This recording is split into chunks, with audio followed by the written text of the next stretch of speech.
Pendengar Ria 897, saya akan sampaikan kisah yang pertama pada tengah malam ini.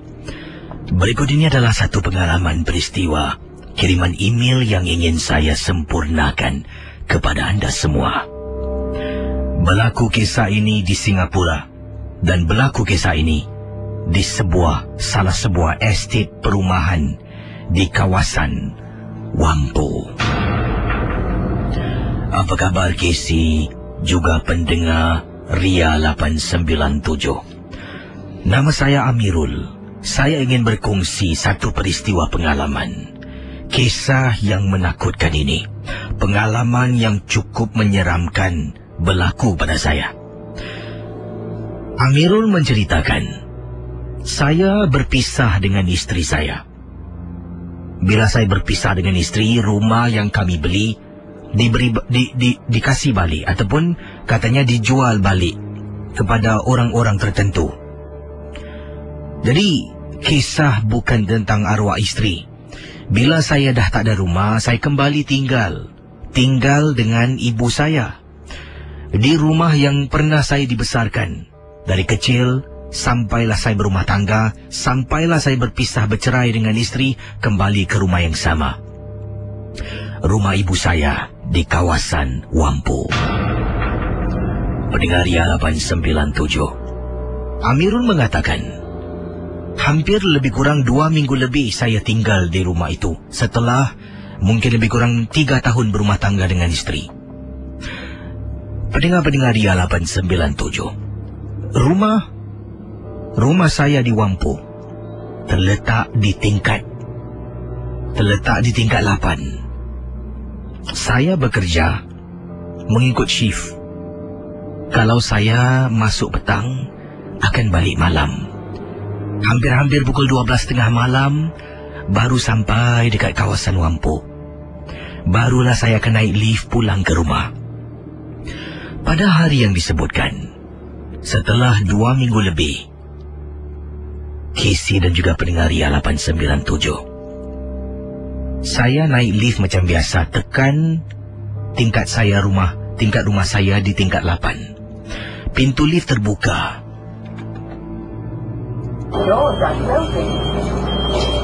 Kemudian saya keluar. Pintu lift tertutup. Saya pun menghampiri rumah yang pertama. Di tepi lift rumah yang pertama, rumah saya. Itu rumah ibu saya. Entah macam mana pada hari tersebut, pintu rumah tidak tertutup. Saya pun melangkahkan kaki ke dalam rumah. Saya tutup pintu besi, saya tutup pintu kayu.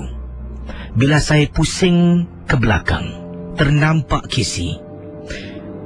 Ternampak ibu saya sedang berdiri. Jadi saya pun tanya, "Bu, belum tidur lagi?" Ibu diam. Ibu saya memang jenis macam tu, tak suka banyak cakap. Saya pun tanggalkan sepatu. Apabila saya pijak lantai, kaki saya terasa amat sejuk. Pendengar Ria 897, saya tenung dan renung betul-betul. Dalam rumah yang gelap gelita, rupa-rupanya rumah yang saya masuk, rumah kosong, Casey. Saya buka pintu, tengok nombor pintu 07. Aku tinggal tingkat 8.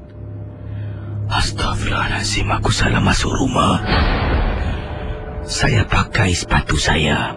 Saya toleh belakang, rumah tu kosong, langsung tak ada perabot.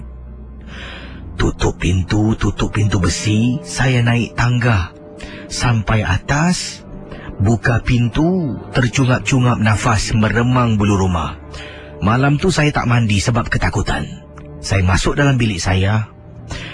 Saya bukan tidur di atas katil, malah saya tidur di bawah di lantai. Sebab katil saya tepi tingkap. Badan saya rapat sangat dengan tembok, Casey. Pendengar Ria 897, Amirul menceritakan perkara ini. Bertanya pada ibu, "Bu, saya nak tanyalah. Tingkat 7 bawah rumah kita ni ada orang tinggal tak?" Rumah bawah ni tak ada orang. Dah setahun rumah tu kosong. Kenapa kau tanya? Tak ada apa-apa lah, Bu. Casey, bila petang saya balik kerja, bila kerja malam ataupun kerja pagi balik petang, saya pernah pergi ke rumah tersebut. Waktu petang tak begitu takut sangat. Cuba buka pintu, tak boleh buka.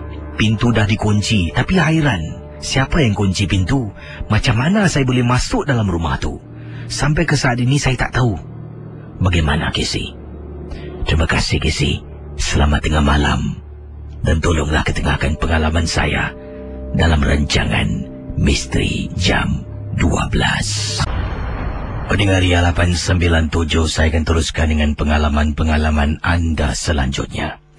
Dan ingatlah, rancangan MJ12 ini pasti hanya satu hiburan. Awal tadi kisah dari Amirul berlaku di estate perumahan Wampu. Dan beliau boleh tersalah rumah. Entah macam mana rumah kosong dia boleh masuk. Dan bila dia periksa lagi, rumah tu memang dah dikunci pun. Jadi adakah benar rumah tu dikunci ataupun pada hari tersebut ke tak dikunci, bagaimana agaknya? Baiklah, saya akan terus berkongsi pengalaman-pengalaman anda dalam rancangan ini. Dan ingat, setiap kisah hanya satu hiburan. Yang ini akan saya sentuh kiriman email juga yang ingin saya sempurnakan.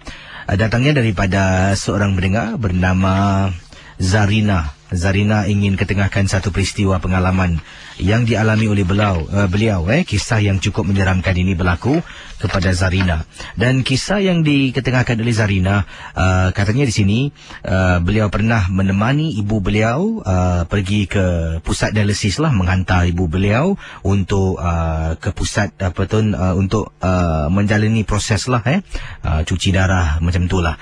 Jadi menghantar di salah sebuah pusat dialisis di kawasan Ang Mo Kio. Jadi ada beberapa kali tu kata Zarina, bila sampai di sana, ibu akan pergi ke dialysis station beliau. Betul-betul sebelah dalam dan 3 yang terakhir lah. Jadi dalam tu dia tak beritahu berapa banyak dialysis station. Tapi katanya ibunya 3 yang terakhir. Jadi harus mengantar ibunya ke dialisis sebanyak 3 kali seminggu. Dan kadang-kala kalau saya tak boleh mengantar ibu, abang saya akan mengantar ibu saya, kata Zarina. Dan lazimnya selalunya saya lah yang akan hantar ibu saya. Jadi pengalaman ini berlaku apabila dia pun menghantar ibunya. Dan kebanyakan pesakit-pesakit yang menjalani rawatan dialisis, saya beri anda tahulah sedikit sebanyak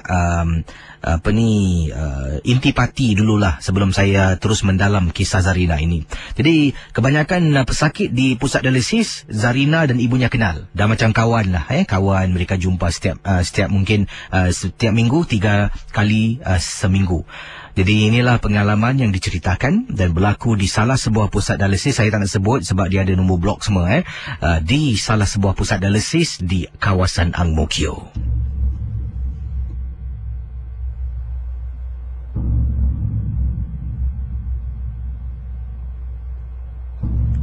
Selamat tengah malam, Casey. Nama saya Zarina dan saya ingin sentuh kisah apabila saya menemani ibu saya menjalani rawatan di salah sebuah pusat dialisis di kawasan Ang Mo Kio. Di sana kami berjumpa 3 kali seminggu. Kami itu, saya bermaksud ibu saya dan saya dengan pesakit-pesakit yang lain. Ada yang tua, ada yang muda, tapi kebanyakan baya ibu saya lah. Mereka akan duduk di sana 4-5 jam kisi proses pembersihan darah. Bila saya berada di tempat duduk ibu saya akan berbual dengan makcik-makcik di sebelah kiri dan kanan. Pendengar Ria 897 FM. Jadi waktu itu saya dapat panggilan daripada majikan saya. Dan kami pun berbual-bual, kemudian saya keluar. Saya keluar dari pusat dialisis. Saya menelefon, berbual dengan majikan saya. Bila berada di kolong blok, waktu itu sekitar pukul waktu asar kalau tak silap saya. Saya nampak ada seorang makcik yang saya kenal. Tapi makcik ini adalah tempat duduk yang kedua. Sedang berjalan seorang diri. Dan saya pun tegur dia. Saya tak tahu namanya siapa, tapi saya kata, "Cik, baru sampai." Dia jalan terus, seorang diri dengan tongkatnya kisi. menuju ke pusat dialisis. Mungkin dia lambat. Setelah setengah jam saya berada di luar, saya pun masuk ke dalam balik. Saya tengok tempat duduk yang kedua masih kosong, tidak ada orang. Jadi saya kembali ke tempat ibu saya dan saya berbual dengan ibu. Kemudian salah seorang makcik sebelah ujung ibu saya, iaitu lat dua kerusi, pun bercakap-cakaplah. Mereka berbual-bual, ketawa. Kemudian dia cakap, engkau tahu tak, Aminah stesen nombor 2 dah meninggal. Jadi ibu saya tanya, Aminah mana? Yang duduk depan nombor 2 tu. Saya sampai terbangun, Kisi, kata Zarina. Cik, maaf ya cik, apa cik cakap? Makcik Aminah yang duduk tempat nombor 2 tu dah meninggal. Tak adalah, baru saya nampak tadi bawah kolong blok. Engkau nampak siapa? Engkau ni main-main pula. Pendengar Ria 897, saya tak nak buat tuduhan sembarangan. Saya bangun, saya jumpa misi ataupun jururawat yang sedang bertugas. Saya tanya, excuse me, boleh tumpang tanya tak? Makcik yang tempat stesen nombor 2 ni mana Oh, she passed away 2 days ago. Casey dan pendengar Ria 897, awal tadi bila saya sedang berbual dengan majikan saya di luar, saya yakin saya nampak dia sedang berjalan menuju ke arah pusat dialisis seorang diri. Meremang bulu rumah saya. Why? It's okay, thank you. Saya pergi ke ibu saya. Mak, betul lah mak, Cik Aminah dah meninggal. Kisi, itulah pengalaman saya. Terima kasih. Dan selamat tengah malam, Kisi.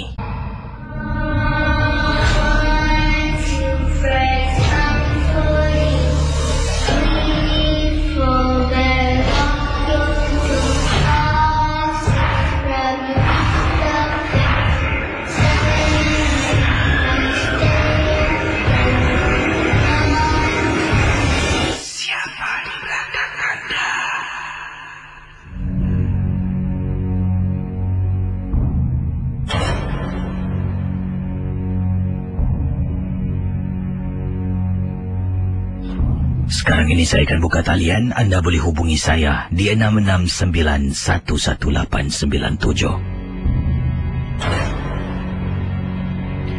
Hello, selamat tengah malam. Hello. Ya, silakan. Saya. Ya, silakan. Hello. Ya.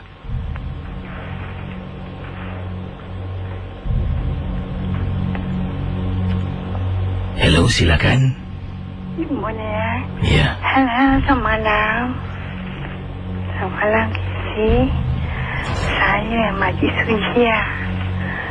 Dah lama saya tak cerita.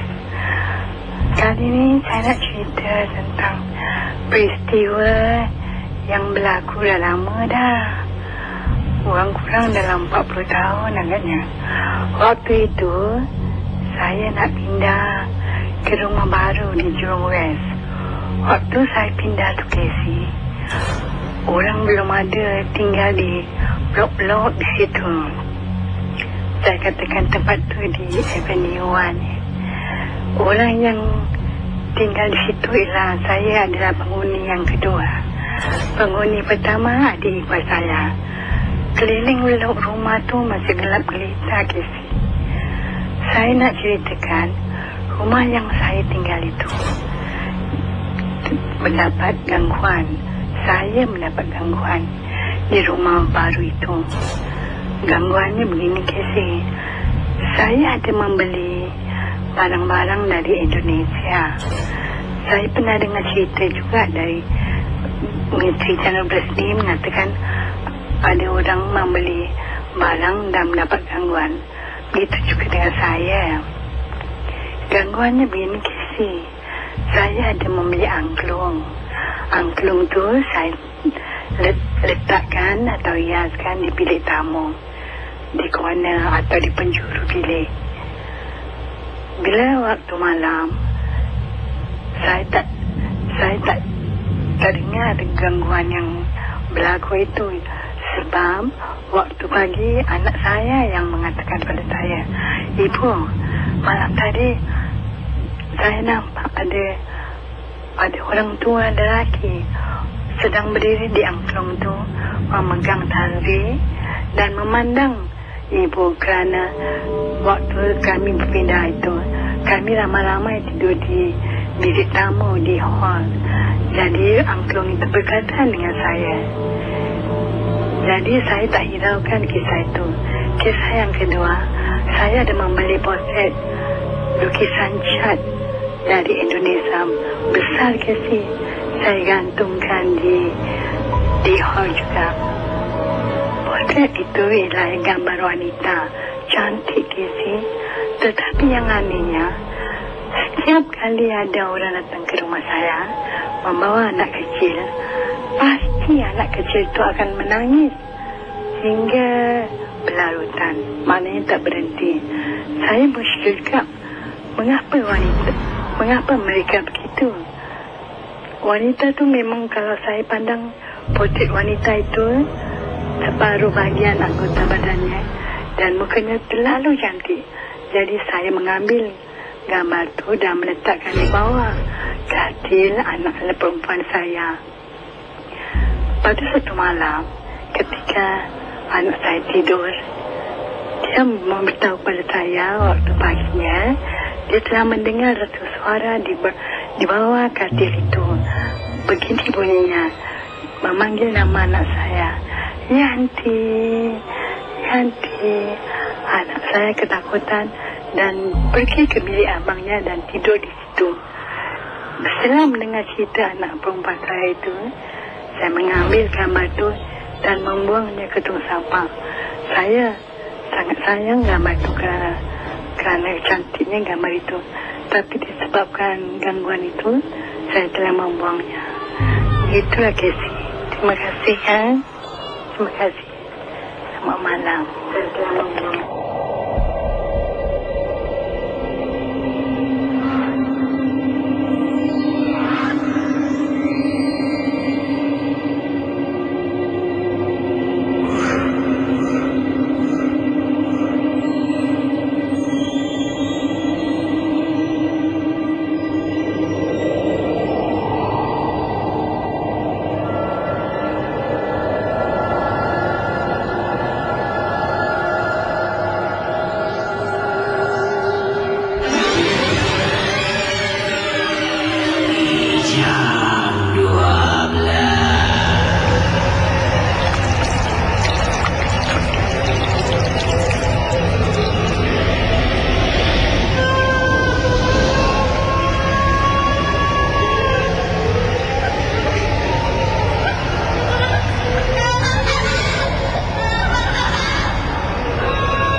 Pendengar 897, saya akan teruskan dengan kisah pengalaman.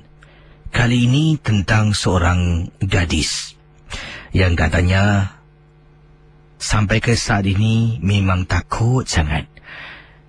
Beliau tak percaya, tetapi membuat dia takut.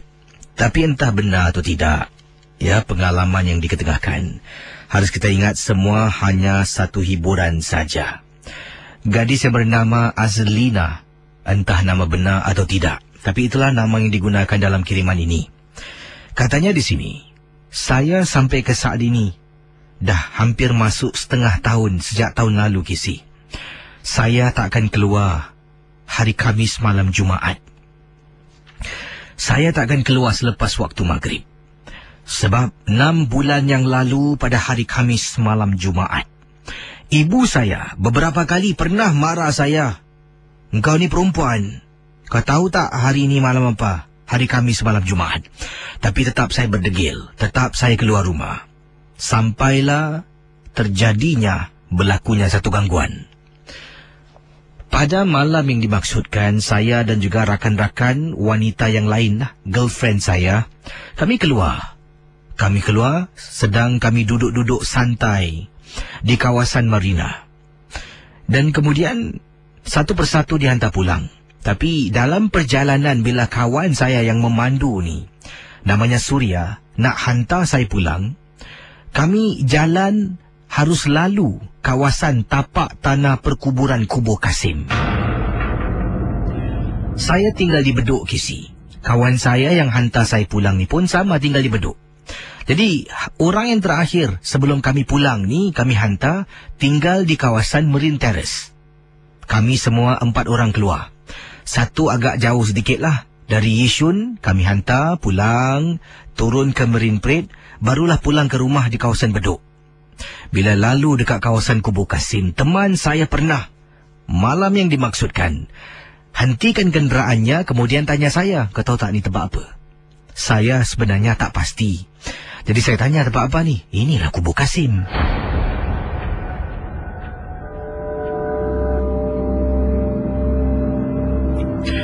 Saya tengok teman saya marah, yang kau berhenti kat sini buat apa? Tak ada, aku nak tunjukkan kau. Selalu kan dalam rancangan MJ12 ada orang cerita tentang kubur Kasim lah. Inilah dia. Janganlah, aku tak sedar hati lah. Janganlah tunggu sini. Saya marah kisi kawan saya. Kemudian dia hantar saya pulang. Entah macam mana, saya dalam perjalanan dari kubur Kasim ni, rasa macam ada sesuatu yang ikut kami pulang. Jadi bila sampai dekat kawasan kolong blok rumah, 1 pagi kisi, saya minta kawan saya Surya ni temankan saya. Surya, teman aku boleh tak ni atas? Tak sedar hati lah. Kau jangan penakut lah. Aku dah hantar kau balik ni dekat sini. Dalam kau naik sendirilah, aku tengok kau, okey? Jadi teman saya kata dia akan tengok saya berjalan kat kolong blok. Saya pun keluar dari kenderaan dengan berat hati. Nak telefon mak mesti kena marah. Jadi saya tak telefon mak saya. Saya berjalan menuju ke arah lobi lift. Setiap langkah saya pusing belakang tengok Surya masih tunggu tak. Teman saya masih lagi tunggu. Kemudian Surya telefon. Saya pun jawab, kau tak perlulah pusing-pusing, aku tengok kau. Pergi. Saya jalan sampai di lobi lift. Saya tengok dia masih tunggu. Lepas tu okeylah, tak apa, kau boleh belah lah. Aku dah sampai dekat lift ni. Okey. Jadi saya pun letak telefon. Surya pun berlalu pergi tinggalkan saya di kawasan Bedok. Saya seorang diri 1 lebih pagi. Dan kami tadi bukan pun pergi adventure, singgah dan berhenti sekejap. Betul-betul tepi kubur Kasim. Saya dah rasa tak sedap hati, Kisi. Sedang saya tunggu lift nak turun bawah, saya dengar bunyi macam benda cik-cik-cik beberapa kali. Saya toleh kiri kanan, tak nampak apa-apa. Kemudian saya dengar lagi cik-cik-cik. Mungkin bunyinya macam tu lah. Pendengar Ria 897 FM. Bila saya toleh, betul-betul tempat saya berdiri nampak ada sebatang pohon. Di sebalik pohon saya nampak kepala orang, tapi tak nampak badan. Saya punyalah terperanjat, Kisi. Dalam masa yang sama, lift pun sampai. Saya masuk ke dalam lift, meremang bulu rumah saya, tekan tingkat 5 rumah saya. Lift naik ke atas, saya keluar lari, terpekik-pekik. Mak! Memang kebetulan mak saya sedang kuati, tunggu saya tak balik-balik. Dia buka pintu, dia suruh saya masuk. Tutup pintu, dia tanya kenapa. Saya tak boleh bercakap. Malam tu tergamam saya sebab ketakutan. Pertama kali Kisi ternampak sesuatu depan mata. Tak perlu ikut, hanya berselindung di sebatang pohon dah buat saya rasa gerun. Pendengar Ria 897 FM. Malam tu saya dah serik lagi. Hari Khamis malam Jumaat. Takkan saya jejakkan kaki keluar rumah selepas waktu maghrib, selepas matahari terbenam. Saya akan duduk rumah, Kisi. Dan kali ini dah hampir setengah tahun hari Khamis malam Jumaat saya tak keluar. Malah saya kalau keluar pun dah tak balik lewat malam. 9 paling lewat jam 10 saya akan sampai rumah. Terima kasih dan selamat tengah malam, Kisi.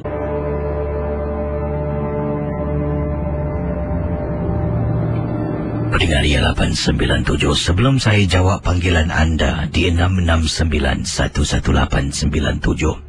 berikut ini kiriman email yang saya terima, kiriman dari seorang suami, seorang ayah, namanya Encik Muhammad Zain, dan siap dengan dialog. Katanya di sini, saya tidak ada kisah hantu, nampak hantu, bukan kisi. Tapi ini adalah realiti hidup saya sekarang ini. Isteri saya dibuat orang. Anak-anak saya semua takut nak rapat dengan ibunya. Dan kisi cuba bayangkan, setiap hari dari waktu maghrib sampailah sebelum subuh, isteri saya akan mempunyai sifat sikap berlainan. Bukan macam isteri, bukan macam orang yang saya kenal. Anak-anak sampai takut kisi. Antaranya dia akan berubah. Walaupun saya tahu wajahnya mirip isteri, tetapi air mukanya, kata Encik Muhammad Zain, mungkin kisi tak faham, tapi air muka wajah isteri saya berlainan. Memang kisi menjadi seseorang yang bengis dan menyeramkan. Anak saya pun takut. Saya ada 2 orang cahaya mata.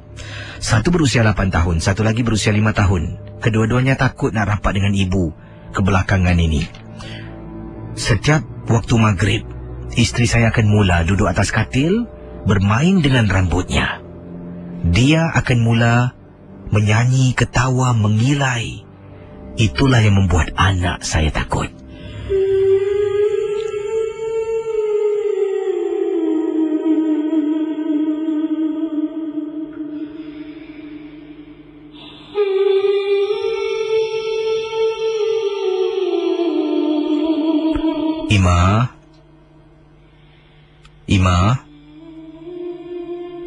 Ima buat apa, Ma?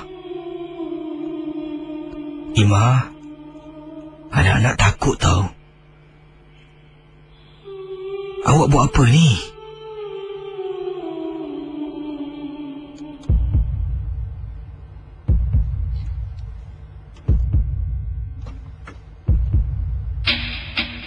Pendengar Ria 897, kata Encik Muhammad Zain, pertama kali perkara ini berlaku, saya tegur isteri tak layan. Bila saya sentuh isteri saya, Ima, dia pusing dan tengok saya. Kau jangan sentuh aku. Aku bukan isteri kau. Isteri kau dekat dalam terperangkap. Kau jangan kacau aku, sebelum aku serang kau dengan anak-anak. Astaghfirullahalazim. Ima. Kau jangan sentuh aku. Pendengar Ria 897, bila saya dengar isteri saya mempunyai nada suara yang lainnya menakutkan, saya keluar, anak-anak saya menangis ketakutan. Saya suruh mereka masuk bilik. Mereka tak nak, takut. Sampaikan terpaksa saya bawa anak saya keluar rumah, pergi rumah jiran. Kak Mai namanya, Kak Mai. Kak Mai boleh tolong saya tak jagakan anak saya sekejap?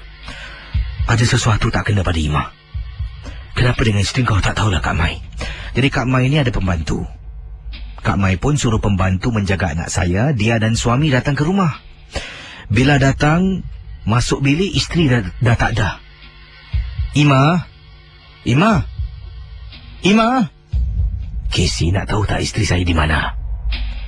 Astaghfirullahalazim, Kisi. Isteri saya sedang baring di bawah katil. Baring di bawah katil, cara dia baring, Kisi, macam orang dah meninggal. Tangan kiri kanan diletak di atas dadanya. Kemudian bila saya sentuh isteri saya, sejuk badannya. Sambil itu dia ketawa mengilai. Dan suami Kak Ima dan Kak Ima juga mengatakan, isteri saya mungkin dah terkena rasukan. Saya harus dapatkan bantuan dari pakar perubatan Islam. Dan saya tak tahu nak cari siapa. Saya panggil bapa mentua saya datang. Malam tu bapa Ima lah, iaitu bapa mentua saya, datang ke rumah dan melihat keadaan isteri. Dipendekkan cerita, setiap malam sekarang ini, Kisi, isteri saya selepas maghrib akan bertukar menjadi seseorang yang bukan isteri. Pakar dah 3-4 saya dapatkan. Benda tu akan keluar. Lat beberapa hari dia datang balik. Antara perkara yang menakutkan pernah berlaku, Casey. Anak-anak sekarang tidur dengan saya dalam satu bilik, isteri akan duduk dalam bilik seorang diri. Malam tu anak saya berusia 5 tahun. Baba, Baba, Baba. Anak kejutkan saya. Apa dia? Baba, tengok tu Baba kat pintu. Casey terkejut apabila saya nampak isteri saya. Tak tahu macam mana dia buat. Dia ambil kain batik, dia lilit badan, dia lilit kaki sampai kepala, nampak bentuk macam pocong, Casey. Kemudian bila saya panggil dia, Ima, dia pusing, dia lompat masuk ke dalam bilik. Saya bangun sebab anak-anak takut. Masuk ke dalam bilik. Ima istighfar, Ima. Ima istighfar, Ima. Ingat Tuhan, Ima. Kau diam. Aku dah mati. Kau diam. Pendengar Ria 897. Gangguan ini berterusan. Dan sampai ke saat ini, kata Encik Muhammad Zain, selepas waktu maghrib, sampailah sebelum subuh, isteri akan keluar dan sesuatu akan masuk dalam badan isteri. Itu dia pendengar Ria 897, kisah daripada Encik Muhammad Zain. Seram pula saya bayangkan terus mata saya terus lepas baca. Ni mana tadi? Bab katanya isterinya bungkus badannya macam mayat dengan kain batik. Tak tahu macam mana isteri saya buat, tapi memang menyeramkan. Bila ditegur dia pusing, lompat masuk ke dalam bilik. Saya terus pandang pintu. Nasib baiklah pintu saya tutup. Bila kita bercerita ni, kita cuba hayati dan cuba anda bayangkan, memang cukup menakutkan keadaan sedemikian. Kalau anda dalam situasi Encik Muhammad Zain, mungkin ibu nini anda tiba-tiba waktu tengah malam anda buka mata dalam ataupun depan pintu bilik anda, seolah-olah berbungkus dengan kain batik macam pocong. Apa anda buat? Adakah anda akan keluar kejar? Macam mana? Memang seram tadi. Terima kasih kepada Cik Muhammad Zain berkongsi pengalaman yang cukup menarik. Juga pendengar yang lain lah yang telah pun berkongsi kisah-kisah misteri awal tadi. Ada pendengar yang katanya tak nak dengar kata ibu hari Khamis malam Jumaat, diganggu sampai naik takut dibuatnya. Jadi baguslah kalau dah kembali ke jalan yang benar.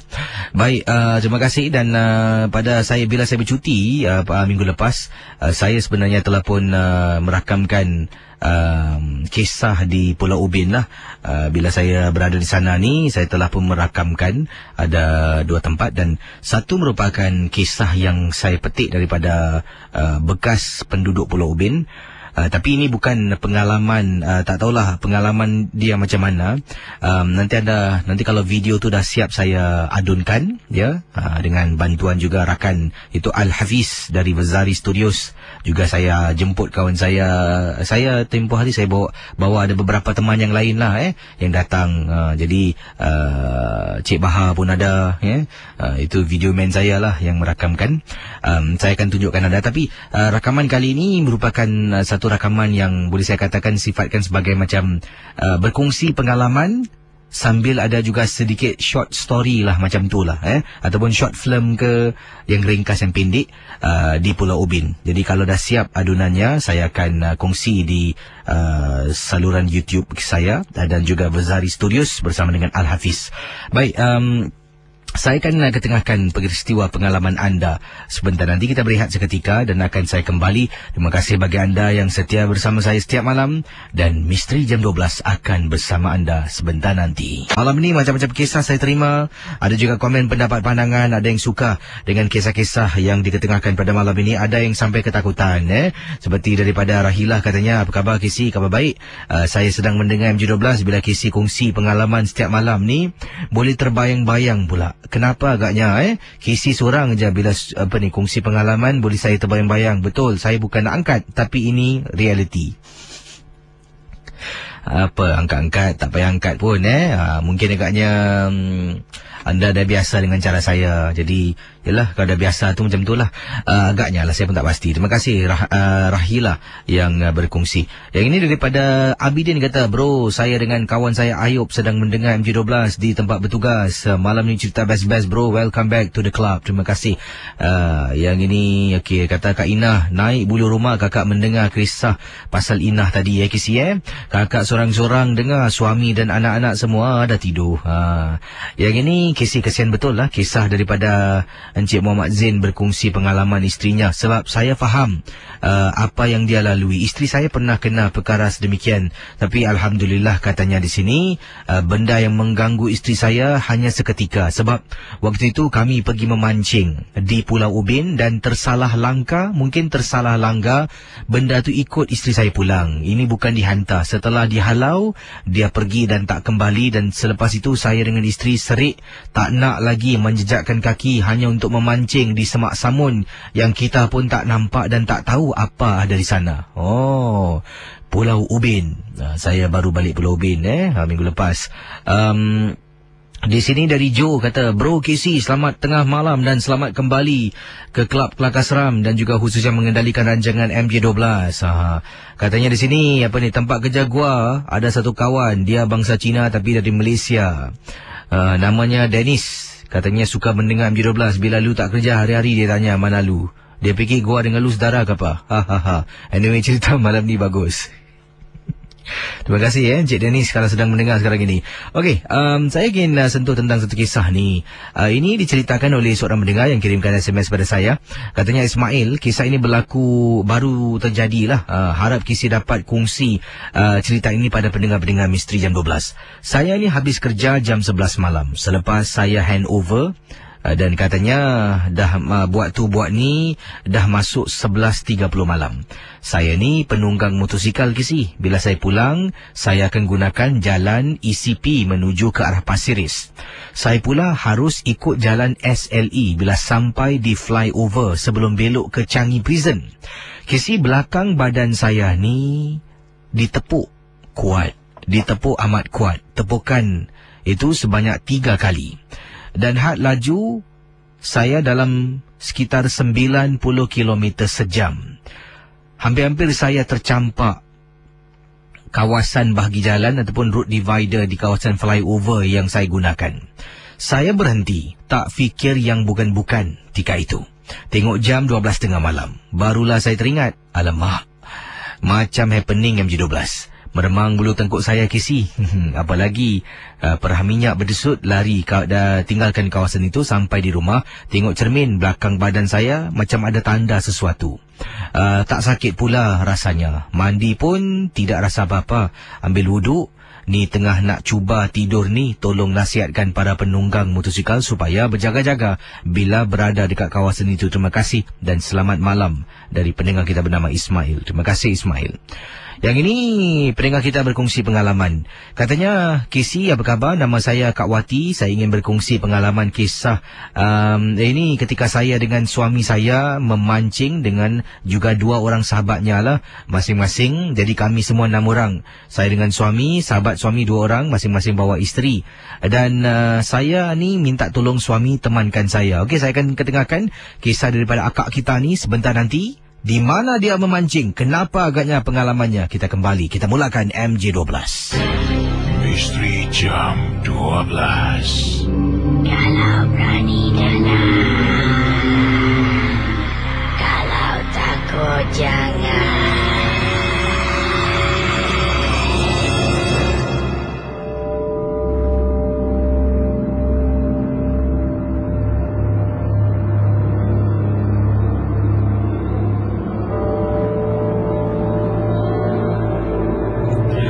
Pendengar 897, saya akan terus sampaikan kisah yang dikirimkan melalui kiriman SMS pada saya dari seorang kakak yang berkongsi pengalaman. Jadi seramai 6 orang. Ya, masing-masing ada pasangan lah, suami dan beliau, rakan suami 2 orang dan masing-masing bawa isteri lah. Jadi pergi memancing di kawasan yang dikenali sebagai Labrador Park. Kata akak kita ni, bila kakak nak terkucil, nak pergi tandas, kakak ajak suami temankan. Jadi suami dengan kakak tinggalkan kawasan memancing. Kami berjalan menuju ke arah tandas. Masing-masing masuk tandas, suami pun masuk, kakak pun masuk. Bila keluar, nak menuju kembali ke arah tempat pancing, kakak tanya, "Bang, tadi yang kita nampak kat depan tu lorong apa bang Jadi suami pun mengatakan, "Oh, situ kalau awak naik atas, itu tempat kubu. Bukan kubuh kisi tapi kubu. Pertahanan dulu perang Jepun ketika British menakluki Singapura." Jadi suami pun tanya, "Awak nak tengok?" "Boleh jugalah." Kakak dengan suami jalan kisi. Kami tinggalkan tempat pancing, kami belok sebelah kiri. Keluar dari kawasan Taman Labrador, di sebelah sana tu ada macam satu bukit, jogging track ataupun track basikal. Kakak dengan suami berjalan. Makin lama makin tinggi kita naik. Makin lama makin rapat kakak jalan dengan suami sebab takut. Malam itu sunyi, sepi dan memang seram. Bila nak dekat sampai, kakak pun dengan segera kata pada suami, "Bang, kita patah balik bang. Tolong bang, jangan naik lagi bang." Awak kata nak tengok." Jadi kakak pun pusing ke si. Kakak dengan suami pusing, sedang berjalan. Suami tanya, "Kenapa dengan awak?" Kakak tak nak cakap. Sampailah keesokan harinya, dipendekkan cerita. Sepanjang malam memancing, kakak macam berdiam. Orang berbual pun tak layan. Sampaikan isteri teman-teman suami kakak bertanya, "Kenapa dengan kakak?" Kakak cuma katakan, tak ada apa-apa, cuma aku mengantuk aja." Jadi keesokan harinya merupakan hari Sabtu. Waktu petang itulah ketika kakak dengan suami sedang duduk sambil berbual-bual, suami teringat akan semalam, tanya, "Apa yang kakak nampak? Casey percaya atau tidak?" Dalam perjalanan nak sampai dekat kubu pertahanan Jepun, terperanjat apabila kakak terlihat sesuatu. Kelihatan seolah-olah seperti ada seorang gadis sedang duduk menyangkung di atas kubu tersebut. Dari jauh nampak lihat, walaupun macam manusia, tapi kisi kakak nak tanya pada kisi, perempuan mana yang berani duduk dekat kawasan tu gelap gelita seorang diri? Pastinya kakak rasa bukan manusia. Oleh kerana itulah, kakak tak nak lanjutkan perjalanan menuju ke arah kubu yang suami nak tunjukkan. Kakak kata pada suami suruh pusing. Suami pula katakan yang dia tak nampak apa-apa. Macam mana kakak boleh nampak? Kakak kata, "Saya nampak bang." Jadi suami kakak mengatakan, "Bila awak cakap pusing balik, mata saya berkeliaran cari, tak nampak pun." Entahlah bang, mungkin nasib tak baik saya agaknya. Casey, itulah pengalaman di kawasan Taman Labrador ataupun Labrador Park yang berlaku beberapa bulan yang lalu. Terima kasih dan selamat tengah malam Casey. Pendengar 897. Selamat tengah malam Siti. Selamat tengah malam. Siti buat panggilan dari mana? Di Sengkang. Anda pernah kunjungi Labrador Park? Tak berani. Tak berani Dan pengalaman anda Siti tentang apa? Silakan. Okey, ada dua kisah. Satu kisah saya dan satu kisah teman lah. Silakan. Okey, kisah saya dulu 2 minggu lepas, tak salah saya malam Jumaat lah, tapi dalam agaran dalam pukul 10 gitu, saya dan suami dan anak saya pergi membeli beladi dekat beli grocery lah dekat NTUC berdekatan. Jadi bila nak pulang tu, di sebelah kawasan rumah saya tu ada sekolah orang-orang tamak lah, orang yang kurang upaya lah. Di belakang tu ada barbecue pit lah, dan tepi-tepi tu semua tempat memang sunyi lah, sunyi gelap dan memang jarang ada orang jalan. So kita nak balik harus naik bukit sikit lah, sebab dia ada pavement yang naik ke bukit kan. Di rumah saya atas sikit lah kan. Saya naik tu, saya terpandang belakang yang tempat sunyi tu macam ada satu kain yang macam terapung-apung dekat dengan pokok-pokok yang atas tu. Saya pun tengok sekali mata je lah, sebab dia jauh kan. Saya fikir mana ada kain boleh terapung-apung ke atas, dekat kawasan-kawasan pokok-pokok, dekat background situ kan, dekat padang. Jadi saya perhatikan, tapi saya pun dah cuak, dah takut sebab dah beremang. Saya cakap dengan suami cepat-cepat balik sebab takut anak-anak kecil nampak kan. Bila saya pulang, suami cakap dia tak nampak apa-apa. Saya perasan takkanlah macam kain dia boleh terbang sana sini. Saya pun heran juga sebab memang kawasan tu memang sunyi. Sebab dia tanya kawasan jiran-jiran saya tu yang makcik-makcik yang mana yang better dan sikit lah kan. Dia cakap itu kakak ataupun langsui lah. Sebab kata orang kalau yang tinggi tu kakak, yang kecil-kecil tu rendah-rendah tu langsui dia kata. Saya kurang pastilah tinggi dia macam mana sebab saya cuma nampak kain putih je terapung-apung. Itu yang ngerinya lah kan. Itu pengalaman yang pertama. Yang kedua anda kata ini pengalaman yang kedua anda alami atau macam mana? Tak, ini seorang teman saya yang letak di Punggol. Semalam dia telefon, saya suruh telefon. Dia pun tak takut nak cakap sebab dia tinggal sana kan. Okey, rumah dia Punggol di mana kawasan belah ujung tu dia ada tangga, ada macam rail untuk sidai-sidai baju lah. Macam rumah belum biasa dekat koridor kan boleh sidai baju dekat tembok tu. So dia, mak saya memang suka, pada saya kita suka sidai baju malam, siang boleh angkat lah kan. So dia pun macam pukul 8-9 tu dia sidai baju, dia nampak satu makcik ni macam menyonya kan apa gitu lah. Dia duduk kat tangga tau, malam-malam. Mana ada orang duduk kat tangga macam begitunya waktu kan. Jadi dia tengok, perhatikan. Cakap, aunty, lu duduk situ. Kenapa? Dia macam sunggul gitulah kan. Macam apa orang kata tu, macam sedih gitulah. Tapi dia kata orang ni tak pernah nampak, dia cakap. So dia pun agak kaki jalan lah. Sekali nak, the second time dia nak angkat kain baju dia tu. Kain baju dia jatuh, dia nak angkat, dia kata kejapan nyonya tak ada. Itu yang dia pelik. Tu dia masuk, anak dia nak keluar, yang kecil tu yang 8 tahun ke 9 tahun dia nak keluar, dia kata tak payah keluar. Mama dah sidai baju. Masuklah. Besoknya jiran sebelah dia kata memang ada, selalu juga nampak nyonya yang satu tu, ataupun yang ada juga lah dikata menampak benda-benda yang orang kan menyeramkan lah daerah situ. Sebab rumah baru, kawasan Punggol belah atas lah gitu. Itu je lah cerita saya. Terima kasih Siti Sama-sama. Kembali silakan 669-11897. Pendengar Ria 897, ada yang ingin berkongsi pengalaman. Yang ini saya terima kiriman email yang dikirimkan kepada saya. Kalau anda ingin berkongsi pengalaman anda harus kirimkan ke alamat kedua-dua email ini. Yang pertama ria@mediacorp.com.sg dan yang kedua ialah misterijam12@gmail.com. Misteri MISTERIJAM angka 12 ya, misterijam12@gmail.com. Anda hantar ke kedua-dua alamat ini, dan kalau tak sempat saya baca, mungkin saya akan post lah di laman blog. Ada blog blog Misteri Jam 12 yang telah pun saya rasa ditubuhkan sekitar tahun berapa, 2009 2010 macam itulah. Jadi terima kasih bagi anda yang memantau siaran Misteri Jam 12. 669-11897. Sebelum saya jawab panggilan anda selanjutnya, ini ada kiriman email yang saya terima, datangnya daripada pendengar kita yang berasal dari mana ni, kita tengok ini berasal orang seberang Tambak. Namanya Amin berkongsi pengalaman peristiwa yang tak dapat dilupakan. Katanya, nama saya Amin, saya peminat rancangan KC dan saya berasal dari Johor, kawasan Pontian. KC tentang nama tempat rumah saya, kenapa namanya macam tu saya tak pasti. Tapi saya tinggal berdekatan dengan kawasan Pekan Nenas, kata Amin.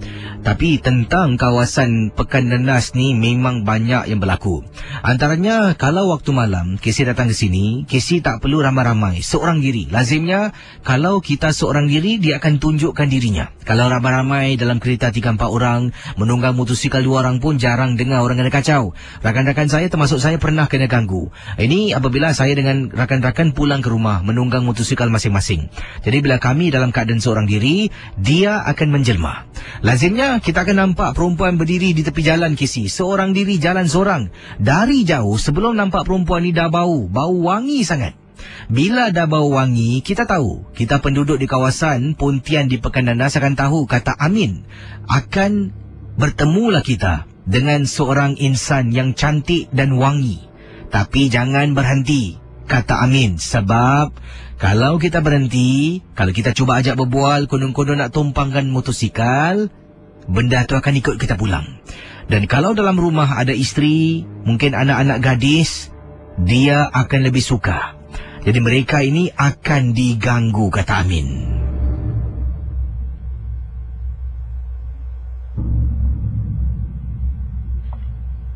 Kisah diteruskan. Pengalaman saya pertama kali terkena gangguan ini, tapi dah dengar kisah ini berkali-kali diceritakan. Bukan oleh rakan-rakan saya, malah daripada pakcik-pakcik yang berpengalaman yang dah tinggal di sana bertahun-tahun namanya.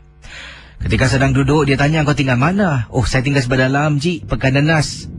Jadi dia pun sebutkan kepada saya tentang perkara ini. Saya dah dengar tapi tak pernah terjumpa. Pada malam yang sama bila sedang balik menunggang motosikal, jauh kisi dah boleh bau wangi. Takkanlah kawasan kebun nenas boleh bau macam tu wangi. Ini bukan kebun bunga ros. Jadi saya tunggang motosikal lebih berhati-hati. Semakin menghampiri, semakin dalam saya masuk. Jalan tu memang gelap. Jalannya sempit. Dari jauh nampak kisi seorang gadis jalan seorang diri. Dan saya tak berani nak pandang. Tak berani tengok muka. Mulut saya komat kamit.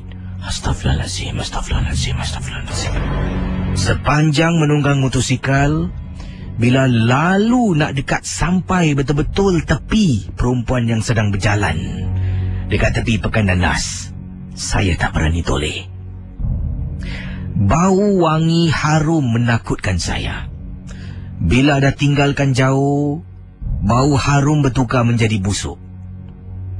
Itulah sama kisahnya diceritakan oleh pakcik-pakcik yang duduk di kedai kopi yang sama. Harum, terlampau harum, bertukar menjadi bauan yang busuk. Saya tak berani menoleh ke belakang. Tunggang motosikal, saya dapat rasakan macam ada benda kejar dari belakang. Saya tak nak toleh. Kalau saya toleh, saya perah minyak, pasti akan saya terbabas. Mulut saya tak lepas daripada bacaan surah-surah yang saya tahu. Sampai depan rumah, saya pun cuci kaki, naik atas, tercungap-cungap nafas. Bukan kerana lari, tapi kerana ketakutan. Terlampau takut kisi. Cuba kisi dan pendengar rancangan Misteri Jam 12 bayangkan. Saya menunggang motosikal, rasa macam ada orang kejar dari belakang. Mana tak takut? Terima kasih kisi kerana sudi memilih kisah saya berkongsi kepada pendengar-pendengar yang lain dalam rancangan Misteri Jam 12. Ikhlas dari Amin, pendengar dari Malaysia, Johor, Pekan Nenas. Dari 897. Saya akan teruskan dengan kisah pengalaman seterusnya ini. Anda boleh hubungi saya sekarang 669-11897. Dan kalau ingin telefon, tolong yang serius, yang ingin berkongsi pengalaman. Benar atau tidak, tak apa, tak kisah. Tapi yang penting anda ingin berkongsi dan pengalaman anda tu, kisah anda yang disampaikan tu jelas. Jangan suara berbisik-bisik dan tolong matikan suara radio di belakang anda. Hello, selamat tengah malam. Hello, selamat malam. Ya, siapa bercakap ni? Saiful dari Johor Bahru. Saiful dari Johor Bahru, Ya, Saiful boleh jauhkan diri dari kipas. Bunyi kuat sangat kipas anda tu. Ya? Bunyi kipas tu kuat sangat, berangin. Aha, okey, bagus Saiful. Ini Johor kawasan mana? Pekan Nenas, bukan Bukan. Dari kawasan mana Saiful? Saya Johor daripada Bukit Kempas. Bukit Kempas. Dan pengalaman Saiful tentang apa? Disilakan. Okey, pengalaman saya macam ni. Saya ni dekat kawasan rumah saya ni, rumah ni Kempas ni. Jiran sebelah rumah saya ni adalah, dia adalah macam seorang yang boleh mengubat. Okey. Kalau boleh saya bertanya ni, Saiful tinggal kawasan perkampungan ke ataupun kawasan macam perkampungan jugalah. Okey. Okey, silakan. Dia boleh mengubati orang sakit. Dan sini dia macam setiap malam tu adalah orang datang, kadang berubat macam-macam lah. Ada yang kena rasuk, ada yang kena buat orang macam-macam. Jadi macam saya rasa saya kadang-kadang balik malam, pukul 1, pukul 2 malam, sampai rumah lah, keluar lah dengan kawan-kawan kan, balik malam. Tapi setiap kali macam saya balik malam tu pukul 2, kadang depan rumah jiran saya ni, kadang ada macam nampak lah terlibat macam dekat gate dia tu ada macam orang mencangkung. Ada macam menangis, bunyi orang menangis, orang menjerit. Kadang macam tiap-tiap malam tu ada je lah gangguan, dia punya gangguan yang muncul. Ada satu malam tu waktu saya balik yang paling saya tak berapa suka lah. Saya balik tu dalam pukul 2:30 pagi. Waktu saya nak masuk parking tu lah, kereta tu. Bila saya dekat gate tu, saya nampak depan gate rumah dia tu ada macam terlibat tu lah, hantu bungkus lah pocong. Yang buat saya terperanjat lah. Memang depan jelas lah sana tak jauh. Depan rumahnya dekat gate dia tu. Tapi pocong benda tu berada di luar gate rumah dia. Okey. Macam nak masuk tak boleh gitulah. Okey. Jadi itu yang saya dah terlampak. Saya memang tak keluar dari kereta. Saya duduk dalam kereta dulu. Saya baca lah kursi apa untuk kalau boleh nak hilangkan benda tu lah. Takut saya masuk sekarang, dia ikut saya pula yang masuk dalam rumah saya pula. Jadi tu bila saya baca dah rasanya dalam 15 minit 20 minit hilang benda tu. Seringkali lah macam tiap malam Jumaat tu memang macam-macam ada. Macam boleh nampak. Ada katakan jiran sebelah tu merupakan tukang ubat lah dia tukang ubat tapi tak tahulah dia ubat tu cara macam mana semua. Saya tak pasti lah. Kalau kita tak tahu tak apa. Tapi yang tu pengalaman menyeramkan. Terima kasih pada anda. Itu dia pendengar. Selamat malam. Waalaikumsalam warahmatullahi wabarakatuh. Dua kisah yang telah dikongsi sama. Yang pertama, kiriman email saya terima daripada Pekan Nanas. Yang tadi adalah kisah dari Kempas, berkongsi pengalaman tentang jiran sebelah. Yang lain boleh cuba hubungi saya di 669-11897. Yang ini dari seorang pendengar dan katanya tolong rahsiakan nama saya, Casey. Saya tak nak ingin sesiapa pun tahu nama sebenar saya siapa, sebab ini ada kaitan dengan arwah nenek saya. Katanya di sini saya okey. Saya ni tinggal bersama dengan arwah nenek dan datuk, dan waktu itu katanya arwah nenek saya sebelum dia meninggal dunia ni memang saya rapat dengan dia. Ibu dengan ayah saya tak mau cakap lagi sih. Mereka entah ke mana hilang. Dan sejak umur saya kecil sampailah saya dewasa, nenek saya dan atuk saya lah yang akan jaga saya, menghantar saya ke sekolah sampailah saya dah masuk kerja. Dan saya gunakan nama samaran, bukan nama sebenar. Siti lah Siti bukan nama sebenar, nama samaran. Kata Siti, setelah arwah nenek meninggal dunia, setiap malam saya akan dengar suara arwah nenek memanggil-manggil saya di tingkap bilik. Siti, kasih nenek masuk. Dan Casey, saya pernah terlihat datuk saya pagar rumah. Saya rasa mungkin itu kerja yang dilakukan. Pagar rumah. Dalam bilik saya, dia akan letak sesuatu. Dia akan baca. Tingkat dapur, tingkat depan, semua satu rumah, Casey. Berlaku depan mata saya. Tapi saya tak nak masuk campur. Sebab datuk saya ni orangnya pendiam tetapi tegas. Kalau saya banyak tanya, nanti saya kena marah.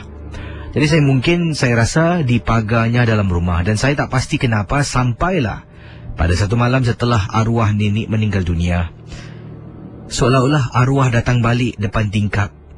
Tapi saya tak berani toleh ke tingkap. Takut ternampak benda yang tak sedap mata memandang.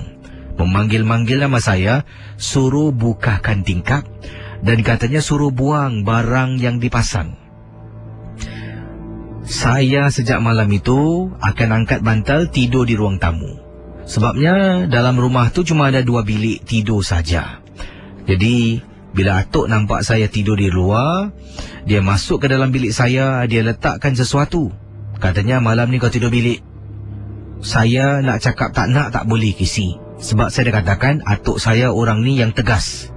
Dia dah ibarat macam bapak saya. Jadi terpaksa saya tidur dalam bilik, tapi bukan tidur atas katil. Saya tidur di atas lantai. Casey, bila tidur atas lantai, badan saya rapatkan dengan almari. Ini membuat saya memandang ke arah tingkap. Sepertiga malam saya terbangun, kata Siti, apabila ternampak ada benda melambai-lambai di luar tingkap. Casey, saya tak nampak macam hantu, bukan. Tapi macam susuk tubuh melambai-lambai dekat tingkap saya, nak masuk ke dalam, suruh saya buka tingkap. Siapalah yang nak bangun, Casey? Oleh kerana saya terlampau takut, saya pusingkan badan saya, kali ini rapat pada tembok, dan saya tidur. Itulah pengalaman peristiwa saya, dan perkara ini, gangguan ini berlaku untuk sebulan lebih sebelum gangguan itu berhenti. Terima kasih dan juga selamat tengah malam, Casey. Kisah-kisah yang anda dengar merupakan misteri jam 12. Tidak ada sebarang bukti yang boleh mengesahkan kebenarannya.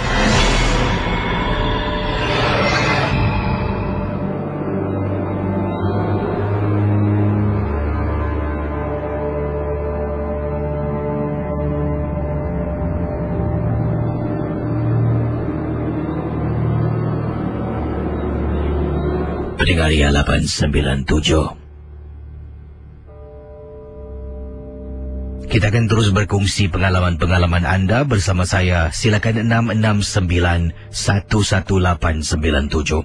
Hello, selamat tengah malam. Siapa ni?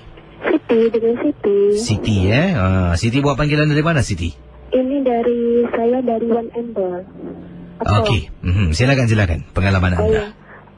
Kejadiannya ya sudah 2 tahun yang lalu, Casey. Waktu itu saya pulang dari rumah mertua saya. Saya ternampak itu ada orang ditabrak mobil lah. Saya sampai sekarang pun ingat-ingat terus, Casey. Sampai di punya kepalanya itu apa, Casey? Pecah lah, Casey. Itu kejadiannya sudah 2 tahun lalu. Saya ternampak sampai 2 kali. Ya sudah gitu aja, Casey. Terima kasih. Sekarang saya masih ingat-ingat terus gitu. Gangguan itu masih lagi dalam fikiran lah. Iya. Terima kasih ya, Siti. Iya, makasih. Assalamualaikum. Salam warahmatullahi.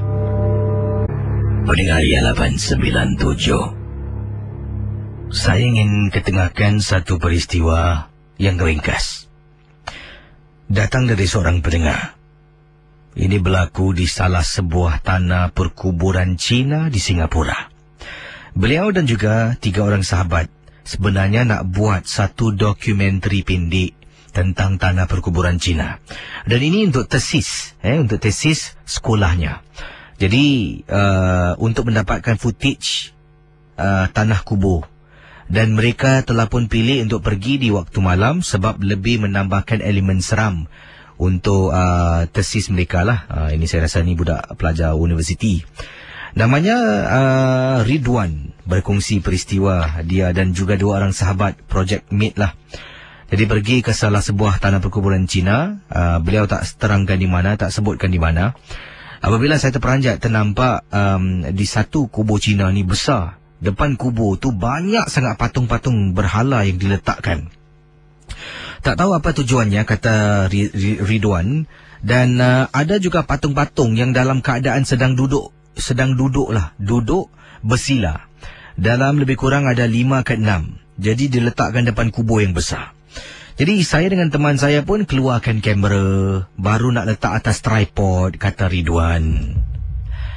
Sedang teman saya pasang kamera, saya pun carilah angle yang baik untuk kita buat rakaman.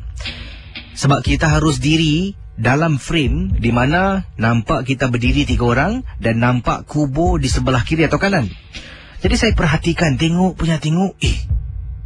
Casey, antara patung-patung tu macam satu dari patung tu betul.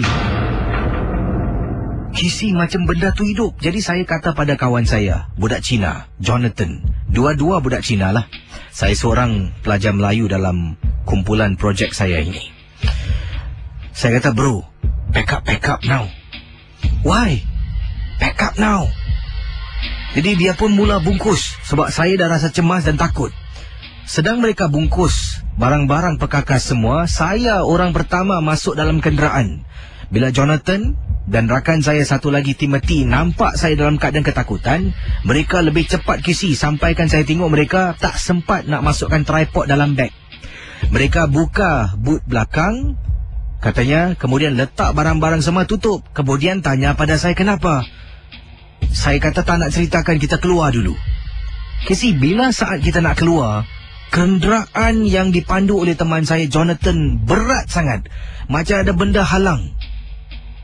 Dia tekan minyak, berat Casey. Kemudian saya kata padanya, John, press the brake. Saya takut, kalaulah benda tu tak tahulah apa jua kuasa lepaskan, kita mesti terbabas. Teman saya tekan brake.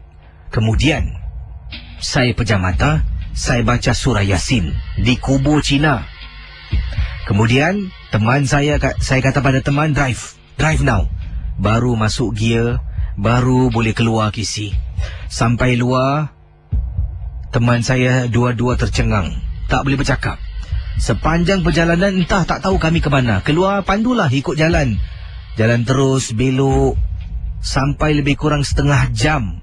Barulah saya boleh tenangkan diri, rakan-rakan boleh tenang. Saya arahkan mereka dan kami duduk di salah sebuah restoran makanan segera di Singapura, di kawasan Commonwealth. Di sana tu dah letakkan kenderaan. Kami duduk dan kami pesan makanan, barulah kami berbual. Kami batalkan niat nak buat rakaman tesis kami di kawasan tanah perkuburan Cina, dan malah kami hanya mengambil footage dari YouTube saja untuk menjadikan bahan tesis kami. Terima kasih Casey dan selamat tengah malam dari Ridwan. Pendengar 897. Saya akan tutup tirai dan saya jumpa anda sebentar nanti 10 malam sampai 2 pagi dalam Kelab Kelakar Seram. Terima kasih.